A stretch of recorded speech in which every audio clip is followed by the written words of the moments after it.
Hello ma team, comment allez-vous aujourd'hui? On se retrouve aujourd'hui pour une nouvelle vidéo débrief du match AS Monaco-Lyon. Et on est heureux de débriefer une victoire et surtout pas n'importe quelle victoire. Une belle victoire. Donc merci à vous, n'hésitez toujours pas à vous abonner. Je sais que tu aimes bien t'abonner à plein de trucs, donc pourquoi pas t'abonner à moi? Parce que ça fait plaisir. Donc fais-toi plaisir et abonne-toi. Merci à toi et bienvenue pour ce débrief de l'ASM contre Lyon. Victoire 2-0. Let's go! Une victoire, et quelle victoire, honnêtement, elle fait plaisir cette victoire. C'est une victoire contre Lyon. Déjà, la petite lyonnaise, on aime la taper parce que ça faisait longtemps qu'on n'avait pas tapé les Lyonnais. Et c'était un score propre, net et sans bavure. On était sur 3 défaites d'affilée contre les Lyonnais. Même Thierry Henry était là, il dit, et il faut les battre. Donc on est content, on les a tapés. On les a pas tapés avec n'importe quoi, on les a tapés avec classe et surtout avec maîtrise. La première mi-temps était maîtrisée, c'était carré, propre. Je vais pas vous mentir, Roukas, je me foutais de sa gueule, j'ai dit qu'il était nul depuis le début de saison. Et il a changé, il a évolué. Il arrive au niveau 31, il a évolué en George Lucas. Le mec nous fait des masterpieces, il est sur la lune. C'est Star Wars le bordel, c'est un Jedi. Le mec c'est devenu un Jedi. Sur sa première mi-temps, outre le but et outre son influence dans le jeu, dans la récupération, il était quand même présent. Chouamini, on n'en parle pas.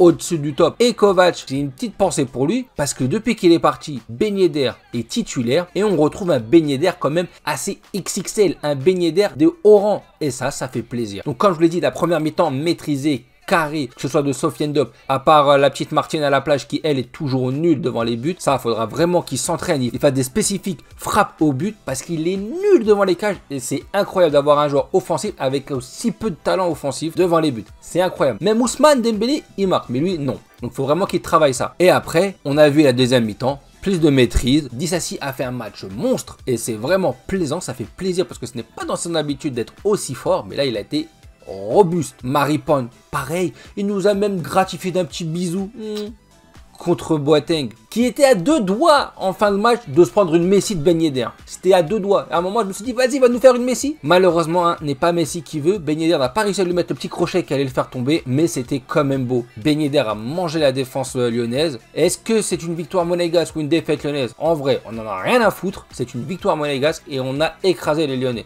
Leur seconde mi-temps, j'étais content qu'il n'ait pas commencé le match avec Ndombele parce que Ndombele a changé radicalement le visage de Lyon. En seconde mi-temps, il y avait une vraie maîtrise au milieu qu'il n'y avait pas aux premières mi-temps. Et là, j'étais content que Bots n'ait pas eu l'idée de mettre Ndombele en première mi-temps. Parce que peut-être que le match n'aurait pas été le même, mais tant mieux. Et Nubel, parce que je vais quand même dire 2 mots sur Nubel. Alors il nous fait un arrêt, alors je ne sais pas si c'est lui qui fait l'arrêt ou si c'est le mec qui est devant lui qui compte.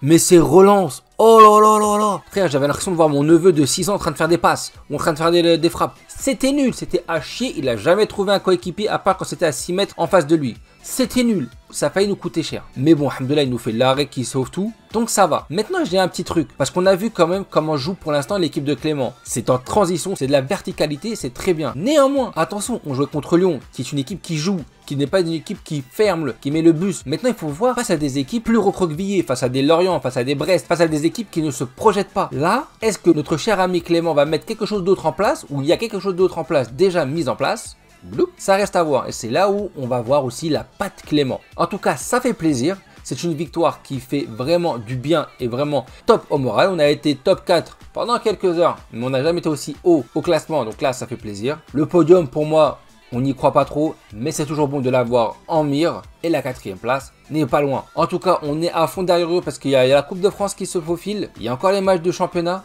et on est encore très bien placé, donc on est derrière eux. Espérons que ça va lancer une bonne dynamique parce que c'est tout ce qui compte et c'est tout ce qu'on veut pour l'ASM. En tout cas, merci à vous et je vous dis à très bientôt. Ciao ciao les amis. Bah alors, tu lâches pas un petit abonnement, un petit commentaire, allez, un petit pouce bleu, ça fait plaisir et ça aide. Merci beaucoup.